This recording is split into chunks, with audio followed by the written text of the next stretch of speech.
Now let's take a look at the parts on the wing and tail that move, those parts that let you control the airplane in flight.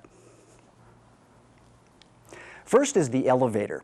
It is attached to the horizontal stabilizer at the tail and goes up and down when you move the control wheel back and forth. Now the elevator controls the nose up or nose down position or attitude of the airplane. Moving the nose up or down is called pitching. And if you want to pitch the airplane so that the nose will go up, you pull back on the control wheel. This raises the elevator into the wind. The up elevator creates an aerodynamic force which moves the tail of the airplane down and the nose up. To pitch the nose back down again, you would move the control wheel forward. This lowers the elevator into the wind and raises the tail. And when the tail goes up, the nose goes down. The ailerons are those movable surfaces near each wingtip. They are also controlled by the control wheel in the cockpit.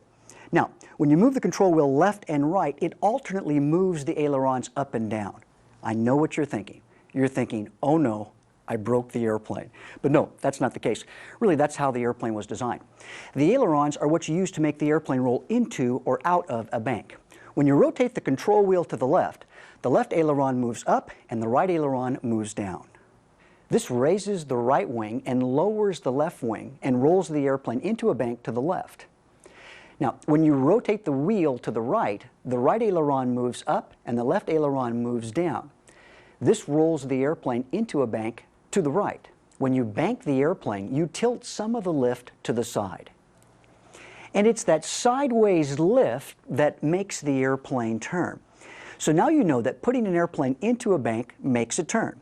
And you know that you can use ailerons to put the airplane into a bank.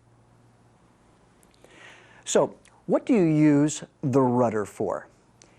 You use the rudder to keep the nose from yawing in the wrong direction when you stick an aileron down into the wind to bank the airplane. Think about what happens when you stick your hand out of your car window. Two things can happen. One, you can get a ticket. More specifically, when you rotate your hand so the palm is at a small angle to the wind, the same force that moves your hand up also moves it back. When an aileron is deflected downward into the wind, the same force that moves the wing up also moves it back, just like your hand. You can use rudder to keep the wing with the down aileron from moving back. The rudder pedals on the floor move the rudder to the left and right. Now, when you step on the left rudder pedal, the rudder moves to the left, and so does the nose of the airplane. This is referred to as yawing the nose to the left. Stepping on the right rudder pedal deflects the rudder to the right and yaws the nose of the airplane to the right.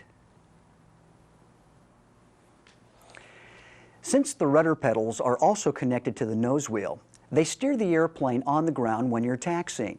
So, if you're planning on turning the airplane with the wheel on the ground, well, nothing's going to happen and your entire vocabulary is going to be reduced to 2 words: bad thing. So always steer with the rudder pedals on the ground. Something that most people do not think of as a flight control is the power. It's controlled by the throttle on the lower part of the instrument panel. To increase the power, push the throttle in. You will hear the engine RPM increase, and you can even see it on the tachometer. Now this makes the airplane go faster or climb. Pull the throttle back to decrease the power and RPM. Now you know how the controls of an airplane work. The real trick is making the airplane do what you want it to do.